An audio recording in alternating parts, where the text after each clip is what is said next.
ہر زمانے میں کچھ لوگ ایسے پیدا ہوتے ہیں جو صرف جیتے نہیں بلکہ ایک اتہاس بنا جاتے ہیں۔ ان کی زندگی کتابوں میں نہیں بلکہ قربانی میں ہوتی ہے۔ اسلام کا ایک ایسا ہی سچا سپاہی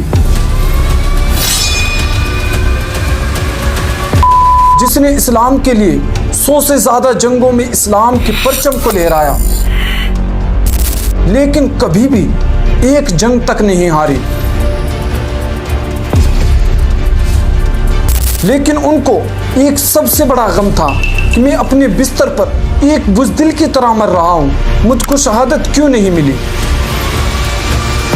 یہ کہانی ہے اس انسان کی جس کے سیف اللہ یعنی کہ اللہ کی تلوار کہا گیا، حضرت خالد بن ولید رضی اللہ تعالی عنہ۔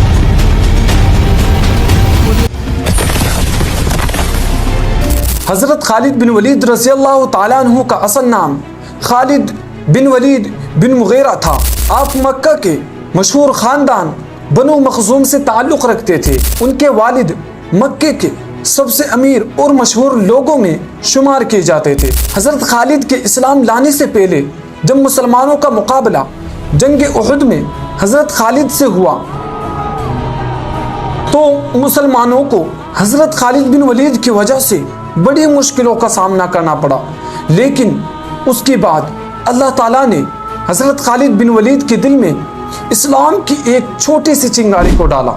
اس کے بعد سے حضرت خالد بن ولید رضی اللہ تعالیٰ عنہ کا دل بدلنے لگا۔ وہ سوچ رہے تھے کہ میں لڑکے شخص کے خلاف رہا ہوں، وہ رسول جس کے اخلاق اس دنیا میں سب سے بہترین ہیں۔ اب ایک وقت آیا جب حضرت خالد بن ولید رضی اللہ تعالیٰ عنہ کی انٹری اسلام میں ہوتی ہے۔ جیسے ہی انہوں نے اسلام کو قبول کیا تو اللہ کی نبی نے ارشاد فرمایا کہ اسلام میں ایک ایسا شخص آیا ہے جو اللہ کی تلوار بنے گا۔ ایسا ہی ہوا۔ جنگ متا کے اندر مسلمانوں کی تعداد صرف 3000 تھی، لیکن سامنے دشمنوں کی تعداد 2 لاکھ رومن فوج تھی۔ اس جنگ میں رسول اللہ صلی اللہ علیہ وسلم نے 3 سپہ سالار کو مقرر کیا تھا جو کہ زخمی ہو گئے تھے۔ اس کے بعد حضرت خالد بن ولید رضی اللہ تعالیٰ عنہ کے ہاتھوں میں اسلام کا جھنڈا آ جاتا ہے۔ اللہ کے نبی فرماتے ہیں کہ اب اسلام کا جھنڈا اللہ کی تلوار کے ہاتھوں میں ہے۔ حضرت خالد بن ولید رضی اللہ تعالیٰ عنہ نے اس جنگ میں 9 تلواروں کو توڑ گرایا اور اسی جنگ کے اندر اپنے ساتھیوں کو 2 لاکھ دشمنوں سے بچا کر دشمنوں کے گھمنڈ کو چکنا چور کر دیا۔ اس کے بعد وہ جنگ ہوتی ہے جس کو جنگ یرموک کہا جاتا ہے۔ اس جنگ کے اندر مسلمانوں سب سے بڑی فتح حاصل ہوئی تھی۔ اس جنگ کے اندر مسلمانوں کی تعداد صرف 50,000 تھی، لیکن دشمنوں کی تعداد 2.5 لاکھ تھی۔ لیکن حضرت خالد بن ولید رضی اللہ تعالیٰ عنہ نے اس جنگ کے اندر بھی اسلام کے پرچم کو لہرا کر اور ثابت کر دیا کہ ان کی لیڈرشپ ایک کمال ہے، وہ اپنے آپ میں ایک بہادری رکھتے ہیں۔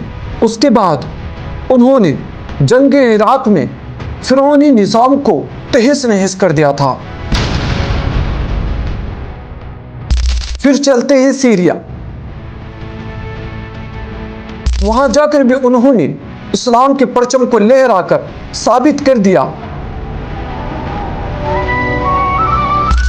حضرت خالد بن ولید رضی اللہ تعالیٰ عنہ نے کبھی ایک جنگ تک نہیں ہاری۔ وہ کہتے تھے کہ میرا فیصلہ تلوار سے ہوتا ہے، بات سے نہیں۔ اگر ان کو کوئی جنگ میں جانے سے روکتا تو حضرت خالد کہتے کہ مجھے لڑنے دو، میں اگر جیتا ہوں تو صرف اور صرف اللہ کے لیے جیتا ہوں۔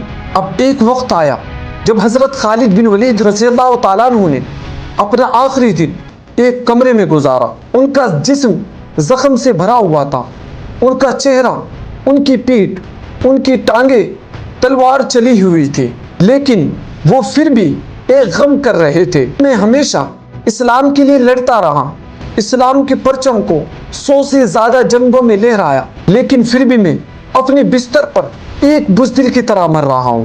حضرت خالد بن ولید رضی اللہ تعالیٰ عنہ کی آنکھوں میں آنسو آ گئے۔ وہ کہہ رہے تھے کہ میں اللہ کی تلوار تھا، لیکن مجھ کو شہادت تک نہیں ملی۔ حضرت خالد بن ولید مدینے سے دور سیریا کے اندر انہوں نے اپنی وفات کو پایا، اور وہیں پر ان کی قبر موجود ہے، جو نشانی ہے ان لوگوں کے لیے جو دین کے لیے جینا چاہتے ہیں۔ کیا آج بھی کوئی ایسا شخص ہے جو صرف اور صرف اللہ کے لیے جیتا ہو، جس کو کسی منصب یا عہدے کا لالچ نہ ہو، جو صرف اسلام کے پرچم کو لہرانا چاہتا ہو؟ اگر کوئی ایسا شخص ہے تو کمنٹ ضرور کرنا۔ اگر آپ چاہتے ہیں کہ آپ کے دل میں بھی خالد بن ولید رضی اللہ تعالیٰ عنہ جیسا جذبہ پیدا ہو، کمنٹ میں لکھیں کہ میں بھی دین کے لیے جینا چاہتا ہوں۔ اور یاد رکھنا، جو اللہ کے لیے لڑتا ہے وہ کبھی ہارتا نہیں ہے۔ اگر آپ کو یہ ویڈیو اچھی لگی ہو تو دوسروں کے پاس شیئر کر کے ہمارے چینل ذیشان فیکٹ کو سبسکرائب کر دیں۔ جزاک اللہ خیر۔ السلام علیکم۔